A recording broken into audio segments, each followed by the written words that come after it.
We're here at Seaford Head Golf Club with Councillor Ian White. Ian is councillor for the West Ward of Seaford, but also, more importantly, leads Seaford Town Council. And the golf club is very much in his sights at the moment. Ian, can you tell us a little bit about yourself, please? Yeah, I'm a retired police officer, served 28 years in the Met. I moved to Seaford 12 years ago, and I've been a councillor now for 5 years. And since the elections in May, I have been leader of Seaford Town Council. We're actually up at Seaford Head Golf Club, which I believe the council own. There have been plans afoot for the golf club for some time. Would you like to tell us what is actually happening? We have up to date produced 7 ideas which have been roundly rejected, but finally we have got tacit agreement from the National Park that the designs that we're going to look at and produce now will be acceptable to them. And what will the town see as a result from these plans and redevelopment? Well, if you look at the current building, it was a temporary building built some 30 odd years ago. It is now in a terrible state of disrepair. It will cost, we're told, somewhere in the region of £200,000 just to effect repairs. The money for that will not produce any additional income on the golf course. We have to look at a scheme whereby whatever we do here, none of the cost falls on the precept, i.e. the taxpayers of the town. It's got to be financed by golf, and part of the plan is to have a function room here, and that function room will produce additional profit, and combined with the golf fees and the profits from the catering in the clubhouse should be enough to cover the money that we're going to borrow. Obviously you've inherited the present situation as leader of the town council. Has there been any discussion as to whether it's right that it is the town that owns the golf club as opposed to having it in private hands?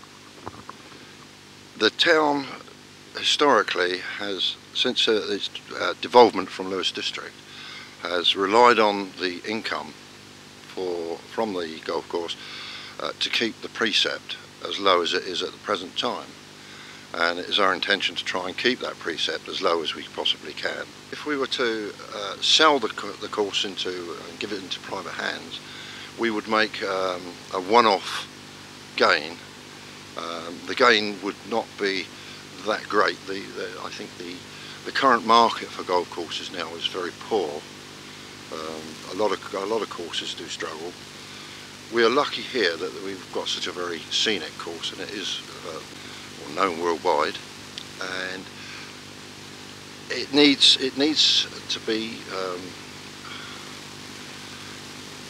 improved, not in so much as we need major refurbishment on the course, but of course the clubhouse is holding us back.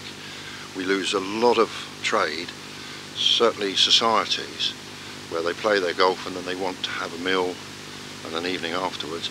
And we know of large numbers of societies that come play the course and then go elsewhere to dine and spend their money. And we want to try and keep hold of that trade, obviously, so that the town benefits.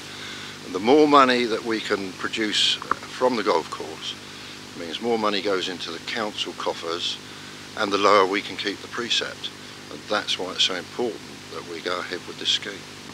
Thank you, Ian. A little bit more about you. How long do you spend each week on your council duties? Yeah, a good 3 working days a week, I would have thought.